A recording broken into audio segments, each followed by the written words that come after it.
Welcome to the Boss It Weekly podcast, a no-nonsense, no-hype, frank and close-up analysis of what is currently working and what is not in the world of software. The Boss It podcast is packed with major takeaways for software business owners and managers. So, let's begin. And this is the Boss It podcast. Boss It podcast is an over-the-shoulder listening to two people having a conversation about things happening typically within the software technology sector. So this may be CEOs, it may be founders, it may be service providers, it may be people who have written books. I've had a number of authors recently on here. In fact, it's anything that really grabs my fancy. I think, well, that might be an interesting topic. A lot of the people that I've had over the last two series on Boss It have been people that I've known over many, many years. And that's great sometimes to catch up with those people and to have a conversation with them. Today is completely different. And for the first time, I'm talking to somebody who I've never spoken to before. I know a little bit about their background, but Dan Ziv from TouchNote, who's the CEO. And we're going to have a chat with him today. As I said, got very little background about Dan, but I'm going to explore and we're going to see how this goes. So welcome, Dan, to the Boss It podcast. Thank you, Mark, and thanks for having me. No problem. This is, as I said, it's going to be a bit of an experiment, but we'll have some fun. We'll play about with it a bit, and we'll see where it goes. So, tell us a little bit about yourself, Dan Ziv. Where do you come from? Where's your background?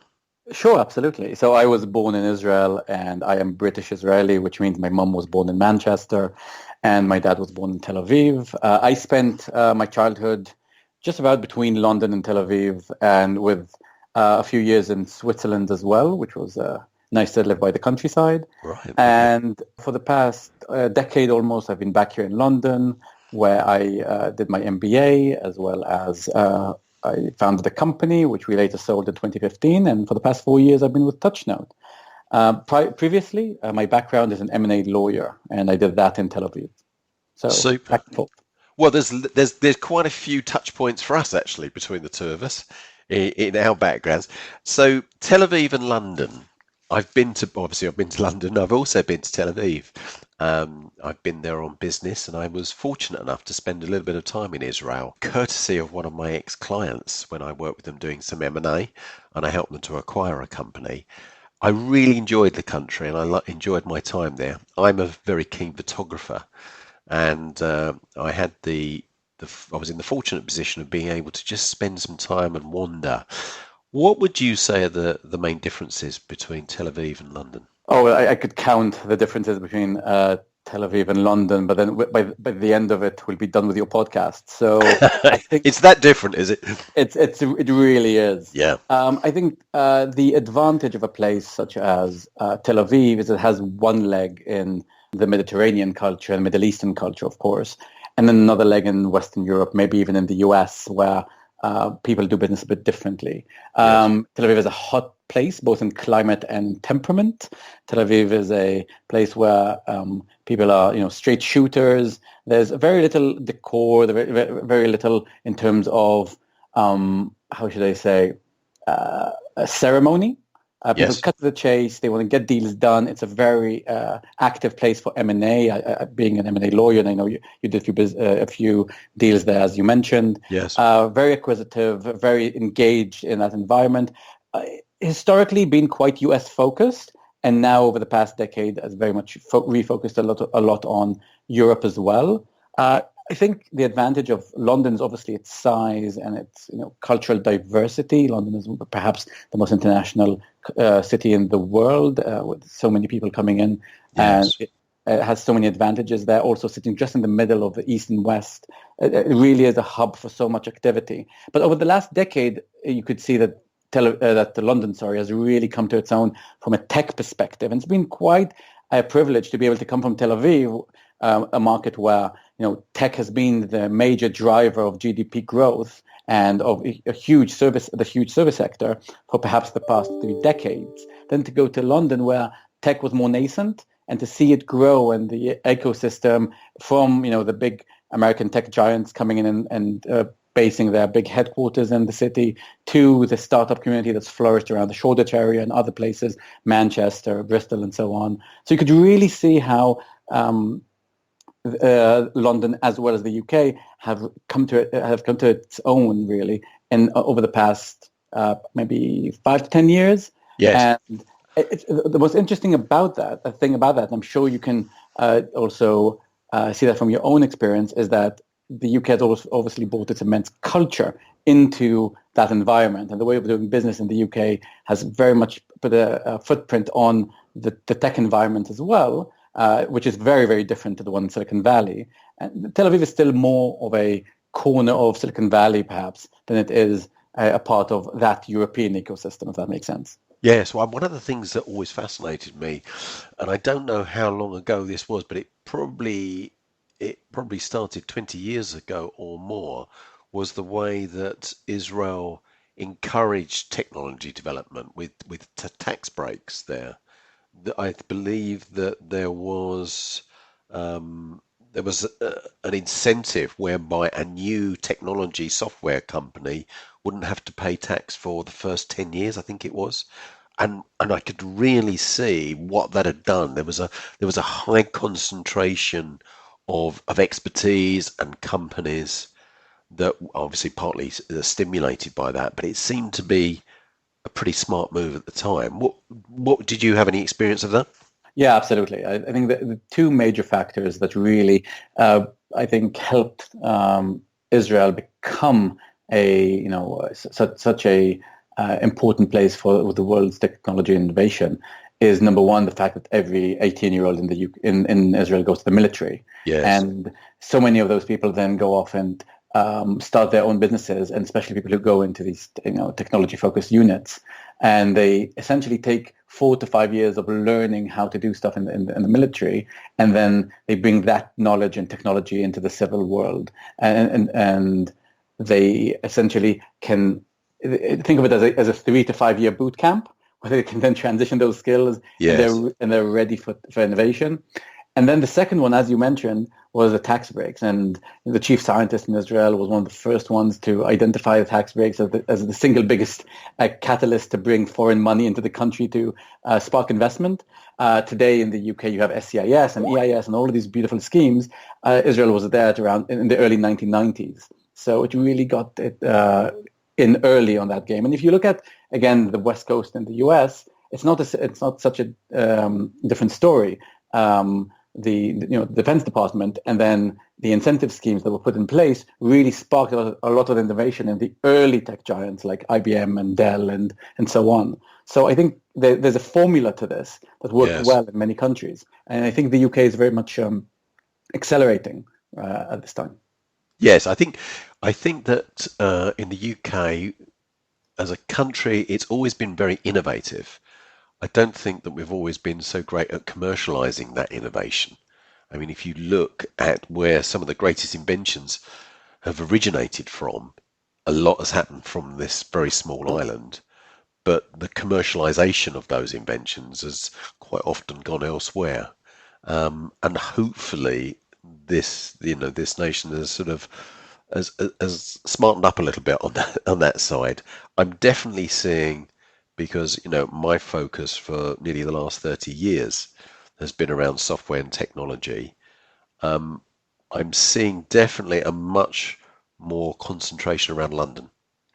That has become a very strong hub. And I'm not saying that there aren't other strong hubs across the UK, but I seem to have, in the past, and I'm sure it's not just my sort of imagination looking back, I used to have to do a lot more travelling where most things seem to happen in and around London.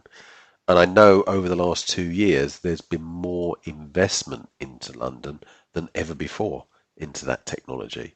So there's definitely a change happening there. I mean, I couldn't agree more. I think that London has really come to its own, and I think the level of investment, the level of interest, you always measure this with the same kind of KPIs, right? How many tech giants have headquarters in any global city, right? And yes, good point. Yep. And I mean, just the headquarters that Google are building now by King's Cross, right, is going to, I believe it's going to be one of the largest headquarters outside of the US. And you can really see how London is becoming a hub for technology and innovation, but also for startups as a result of that. That said, there's a huge, there's huge progress being made in innovation in Cambridge as well as in, I know, in Manchester and so on. And I think what we will find is that these hubs outside of London will become more and more specialized, either through media or through natural sciences, or through pure place deep tech. And you see that in other countries as well, where there's suddenly perhaps a great university that's great in its sciences, applied sciences, and then there's an ecosystem of startups around that. And these institutions usually bring a lot of the know-how as well. Absolutely. I've seen that a lot. You get a small hub and then people break away from that, and then there are others that sort of start up in that area. And you quite often you can see sort of regions where they're specializing. And then that helps because there's going to be a transfer of knowledge and people are going to move around. But if they're building up a base of technical expertise and maybe sales as well in a particular area within a sector, then that probably helps all of those organisations. That very much happened with the Cambridge Innovation Centre, and I can think back sort of even longer ago when we were talking about more in the area of sort of hardware and technology with storage in Oxfordshire. There were many companies and distributors around that area, and it started from just a few that had sort of grown and been successful, and then there were sort of spin-offs and people going alone. So that definitely happens. Sorry, go ahead. I just wanted to say that I also think that this is why the next 12 to 24 months are going to be so interesting, because it has never been less relevant where you are in the world than it is now during COVID-19. And whether you are in your house next to a lab in Cambridge, or whether you are literally on, you live on Shoreditch High Street, you're still plugging into the same Zoom or Skype or WhatsApp or whatever medium you use for your face-to-face calling and conference calling. So it's going the disbursement of startups is going to change fundamentally, I believe, the more we have to go through lockdown, social distancing, and so on. And I think that's going to be a really interesting change. Absolutely. I've had this conversation several times over the last few weeks. There are a lot of unfortunate aspects to what we're going through, and I think a lot of people are struggling. But I also think that it will help to make a mind shift with a lot of people in the technology sector, because we've had the technology to be able to operate in different regions. It's been there for a long time, but I think this enforced isolation, I'm getting a lot of feedback from lots of different areas. We're saying, actually, there are some advantages I'm finding. As regards employees, less traveling, we've got more time on our hand, and we are able to operate as teams, even though we're not meeting face to face. There are lots of benefits here, and I think that will continue. And obviously there are cost savings as well. I mean, everyone getting on trains and travelling for an hour and a half to get into London and then travelling out again. There's cost and time, and the social distancing implications now. So I think you're right, absolutely right. And I think also from an investment, because money does drive growth, is there's always a lot of money around to invest, and you're probably not going to be investing as much as in restaurants as you would maybe the technology sector, that it can enable this new way of working. And I think it's going to definitely make a lot of changes. It's accelerating what was probably happening more slowly. Exactly. I mean, this coronavirus pandemic, the huge sorrow it's created around the world, it's all, from a business perspective, it's the great catalyst, right? It has sped up so many processes. If it's the transition to social media, transition to e-commerce, transition to mobile. I mean, think of your brick and mortar retailer. Only 6 months ago, people were saying, will brick and mortar last the next decade? Today, the question is, will brick and mortar last to the end of the year? Yes. Right? That kind of acceleration has happened as a result of this pandemic. And I don't think there's a single business that isn't asking itself, what can I do to move quicker into this new world that now we're going to be living in? I mean, I'm sure you've seen these memes as well, right? What has sparked your digital transformation? Answer A, CEO. Answer B, CFO. Answer C, COVID-19. Yes. Right? Yes. And it really is the great catalyst of business. Absolutely. I mean, your background was as an M&A lawyer, and we could have a whole conversation about that. And I mean, the idea of having an Israeli M&A lawyer, because for us Brits, we look towards Israelis, and I think sometimes Israelis in their culture can come across as quite aggressive. So the idea of an M&A lawyer from Israel, wow, that must scare a few people. But you've made the change, and you're now. How did you get to TouchNote? How did that start? Tell us the story. Yeah. So first of all, I have to say, I think I was a pretty mediocre M&A lawyer, to be honest. I don't know if it's because I was.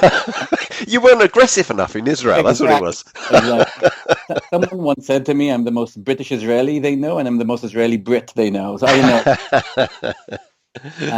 It's probably somewhere in between there. So I decided I don't want to continue with my law career and came back to the city, to London, to embark on my MBA at London Business School. I did that for a couple of years and then started a company straight out of school. That was actually in the restaurant industry. It was a last-minute booking app for high-end restaurants called Uncover.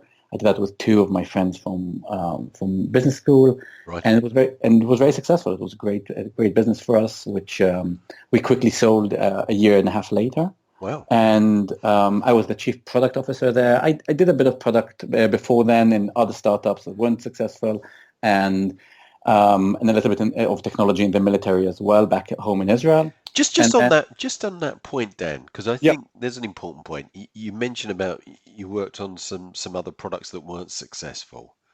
And I think that quite often I speak to senior executives, and sometimes they want to hide their failures. And I actually think that it's a real positive. I think you learn more by your failures. What was your experience? Did you find that was it just painful, or were there really good things that you learned from it?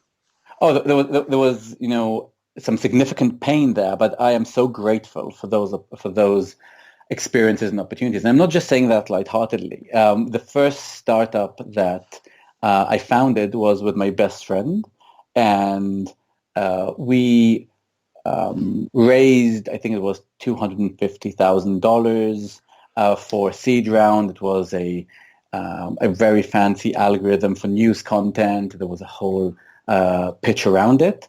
I mean, we blew through that money faster than you can imagine, and we're left with nothing to show for it. We essentially put all the money into a really good piece of kit that worked well on a PC, and it was launched literally the month that the iPad was launched. Right. So suddenly we're going out to market, trying to raise a little bit more money, and everyone's saying, "Well, does this work on my new fancy iPad?" Because all of the VCs that we were talking to obviously had the most recent piece of kit. And we said, well, we haven't actually considered the iPad yet, and then clearly we didn't know what we were talking about. Our pitch wasn't right. We weren't thinking correctly. There was no product market fit or user testing to think of to begin with. My best mate and I were both M&A lawyers at the time. So as far as bringing more people to the table or bringing a diverse team of professionals that can bring additional value, we were as homogeneous as they come. Yes. I mean, the list of mistakes just piles on with this one. But from every single one of those mistakes, I then learned for my next one. So when we founded Uncover, each one of us brought a completely different set of skills to the table. We started it off with months of user testing and validation before we even wrote the first line of code and so on. So I really don't, I mean, some people, people always talk about Mark Zuckerberg and others who simply, succeeded on the first run. Yes. For me, it was a real trial and error dynamic. And while it was quite painful to raise money from friends and family and then come back to them and say, you know what, guys, I'm sorry, that was just wrong and it didn't work out. I think, that it's part of the game, and people who invest in these kind of companies understand that sometimes you're paying for their education more than you are for the potential upside, if that makes sense. Yes, I think that there was a famous quote, I can't remember who that it was, of an executive who made a mistake which cost the organization $200,000, and the CEO it was suggested that they sack him, and he said, "Why should I sack him? I've just paid 200,000 for his education." I think that's a good point. It's a good way of thinking of it. Anyway, tell us a bit about TouchNote. So what is TouchNote? What does it do? How do you position TouchNote? Yeah, so TouchNote is a creative platform for personal communication. What that means is that we allow you to send postcards, greetings cards, and other picture-related products from your phone using your own photos. The cool thing about that is, especially think of this time with everything going on with coronavirus, Yes. you can send a card anywhere in the world with free worldwide shipping from the comfort of your own home, using pictures that you have on your phone that you've just taken. So if you have kids and they're doing something funny at breakfast, you snap a picture of that and you want to send that to the grandmother who is isolated, perhaps further away. It will arrive the next day. And the interesting thing about TouchNote is that this is not, but by no means a new company. It actually celebrated its 13th year last weekend. Okay, right. Yeah.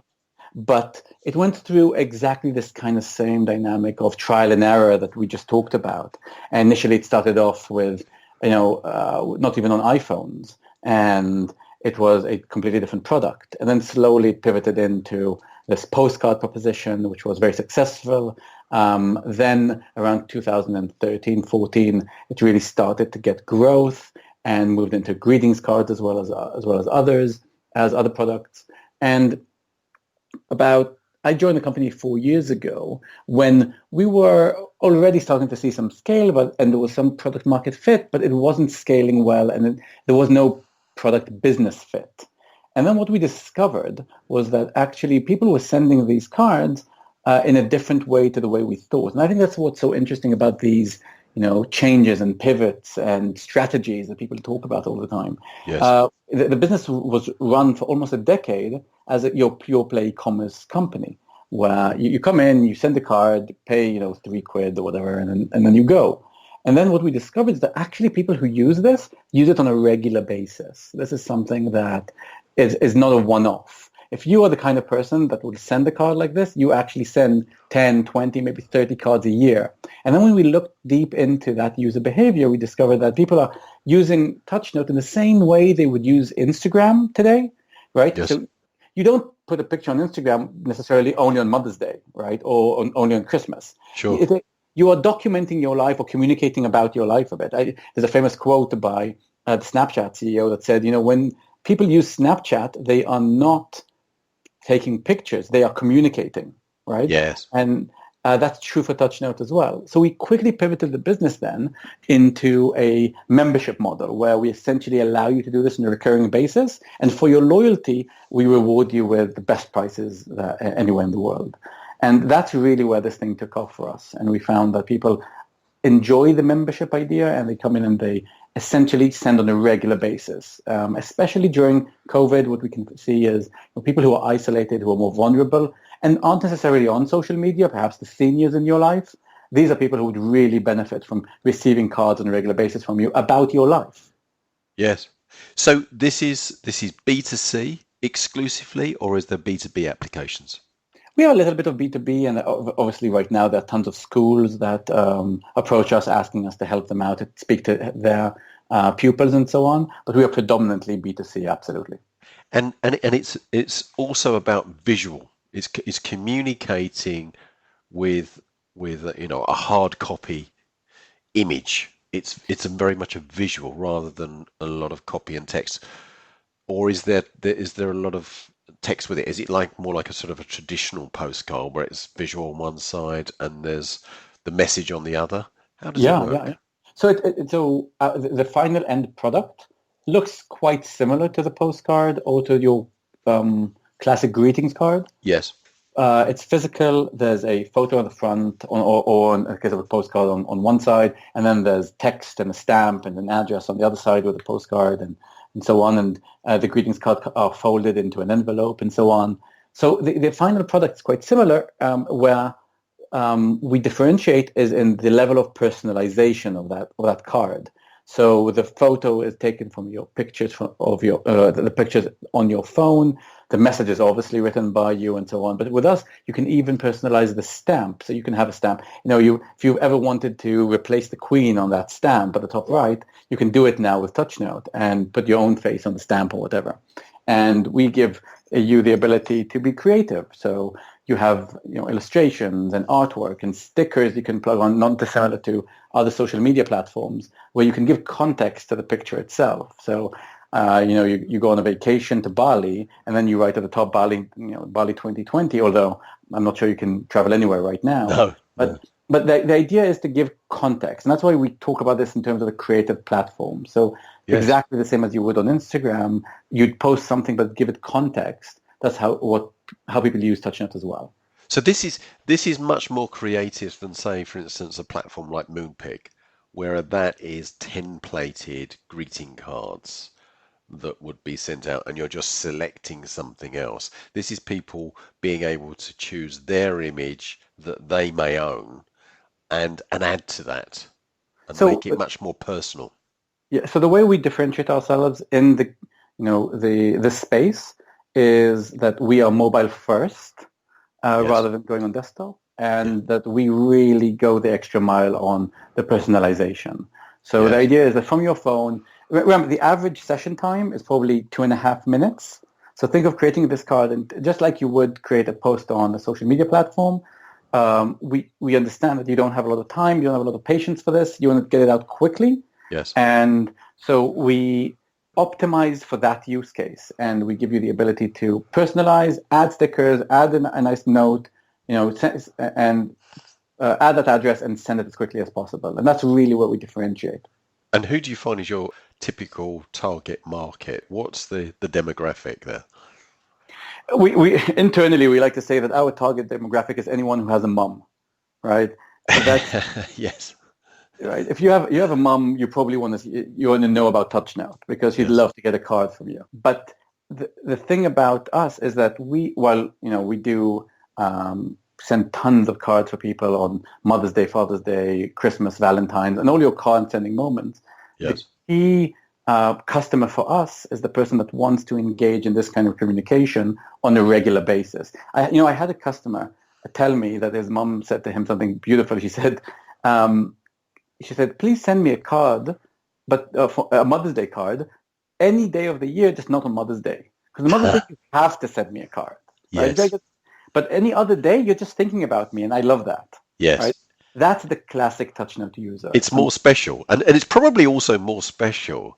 It's a little bit like the cards that are created by a child at school. They've spent time and effort, and they've probably, spent half an hour creating that card. It makes it more special rather than the card that's been bought from the shop and placed in their hand. Exactly. So if we can take that, personalize it. By the way, we send tons of cards that are literally pictures of the kids, drawings going to grandma. Right. Okay. Yeah. There's tons of those as well. And but yes, that's exactly the idea. It's about we like to delineate meaningful communication and meaningless or not so meaningful communication, right? Yes. Where it's so easy nowadays to send someone a WhatsApp or to send someone a SMS or an email, and that's efficient and it's cheap, right? Those are really the two big advantages of instant messaging. But those don't make great ingredients for meaningful communication, right? To be meaningful, you actually need to invest time, maybe invest a little bit of money, and invest in some meaning, to infuse some meaning into that relationship and into that communication.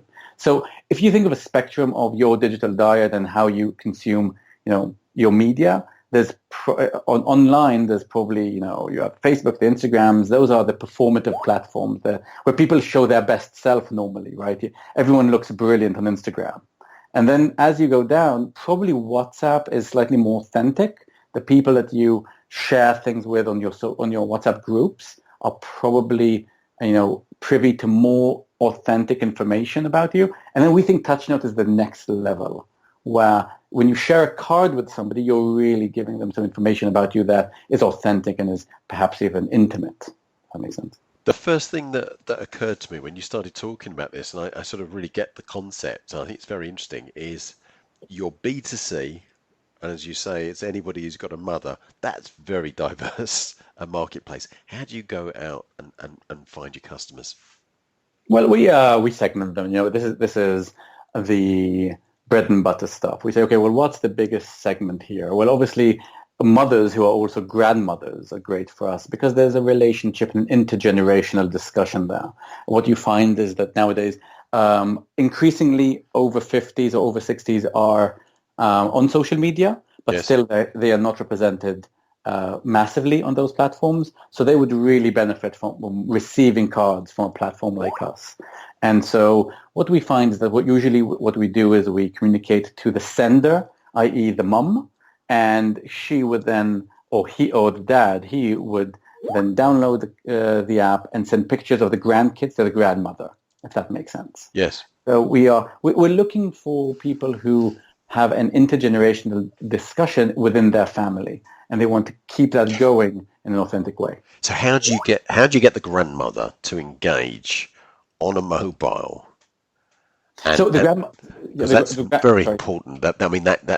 That interface, making this easy to understand. I mean, I've got friends who are not that old, and they know that at this present moment in time, they're socializing via Zoom, for instance, and Skype, and they've come back to us and said, "Oh no, we've never been into technology. We feel they're too old for it, you know." And these are not grandmother age.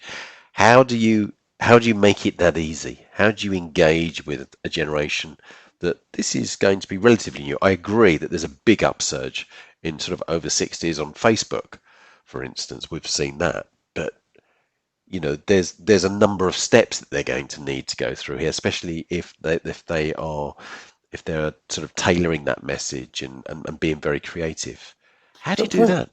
Yeah, so if they are the receivers of the cards, they don't need to engage with No, the sure, support. but if there's the Right. sending, Exactly. But if they are the ones that are starting the engagement, then usually we find that these are globetrotters before coronavirus, right? They're empty nesters that now are going to visit the bucket list they've never managed to go to because life got in the way, and now they want to start to engage. So usually you're absolutely right. These are the more tech savvy of the lot, and what we find is that we need to engage them in a way that makes sense for them. So that's why mobile first is so important. They are up and about, they're running around. They don't want to start reading manuals and trying to understand how to work this thing. They want an engagement that will literally take them 3 to 4 steps. And we time ourselves. So in our app's user experience, we make sure that the number of steps you need to make in order to complete a card is the minimum number possible, and that means that the task of creating actually is taken away from the users, having to spend significant time on it. And I think that's where the magic is, to be honest. If you can convince someone, everyone downloads apps nowadays, and if you can convince someone to give it a go, and they say, "Oh, that was quite easy. It took me 2 to 3 minutes to do. Oh, and look, it's like it's super cheap. Yeah, we can do this." And you get into an engagement with them where they continuously want to do this on a regular basis. But you're absolutely right. Engaging with these people sometimes is just simply there's no way to. There's no way to explain it to them in a way that they would want to engage, and obviously those customers are harder to approach. yes, The other thing I would say is that this is really where you need to double down on customer service and customer support. So if you understand that you are going to speak to a customer base that doesn't necessarily want to engage with this kind of media, you will probably need to create the systems in place so that if they contact you, you will give them the support that they need in order to succeed. And that was another big investment we've made, which I think paid off nicely. and how do you actually reach the people? I mean, what channels are you using to get through to them? Because as you were talking, I thought actually this sounds very suitable for maybe the people who use something like Pinterest. So interesting. Pinterest, we have that back and forth in Pinterest, but haven't scaled it massively. We do what you'd expect with social media platforms, and we advertise there. We do TV as well, because again, as you skew your user base slightly older, then that is a user base that tends to have higher viewership numbers on traditional media, Yes. Newspapers and others as well. So you really need to try to put yourself in your customer's shoes and say, okay, well, how do they consume media, and as a result, how do they consume advertising? And when speaking to them, you also need to speak of the value that you're creating for them, as opposed to perhaps the value that you think you're generating generally. So a good example is there is an element of nostalgia to our platform, right? Ultimately, these are physical cards. You receive them in the post. Yes. How many centennials have had that experience where they get something in the post, right? So I think the ability to extend that to our customers and say, hey, give your grandkids or your kids the opportunity to receive this, and the thrill and excitement of going to the post and seeing something that's for you, I think that's quite appealing for many people. And what about, we just touched upon the B2B, because most of this is B2C. What are you starting to see with B2B, and do you think that's an area that will expand greatly, or do you see the major focus will always be B2C? Yeah, so yet another interesting part of 2020 and coronavirus is that we are seeing more and more companies wanting to communicate with their customers in different ways. And when they consider the fact that people are, predominantly staying at home on the lockdown and with the heavy restrictions, not going to work, Yes. then they're starting to ask themselves, well, how can we communicate meaningfully to these people within their household, right? So you can advertise on TV, or you can, advertise in the local newspaper or so on, but then TouchNote becomes yet another interesting medium to do that. And everything from school that want the teachers to communicate to the pupils during lockdown, to travel agencies that want to keep in touch with those customers to remind them that after all this is done and dusted, they hopefully will still have their business. And Yes. and especially if you think of a travel agency sending a postcard to their loyal customers, it really makes sense, right? It does, absolutely. I can see that.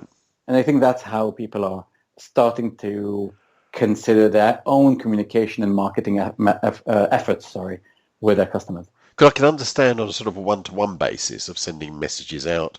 I mean, I suppose this is something, excuse me, that you could be done on the train. You've forgotten somebody's birthday and you're on the train on your mobile, and you can get that message to them, or something occurs to you.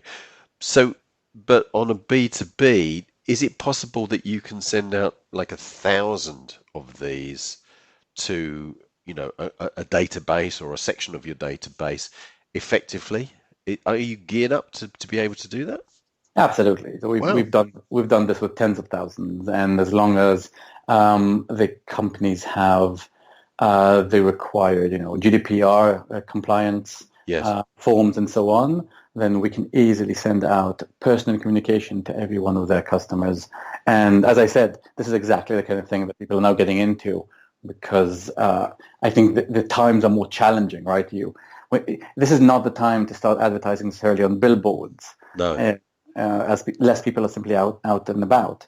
So I think people are trying to do that in the confines of people's houses. That's really interesting. I can remember when I first got into the technology sector, and I was a divisional manager, and I organised a campaign. I wanted to do something different. This was a long time ago.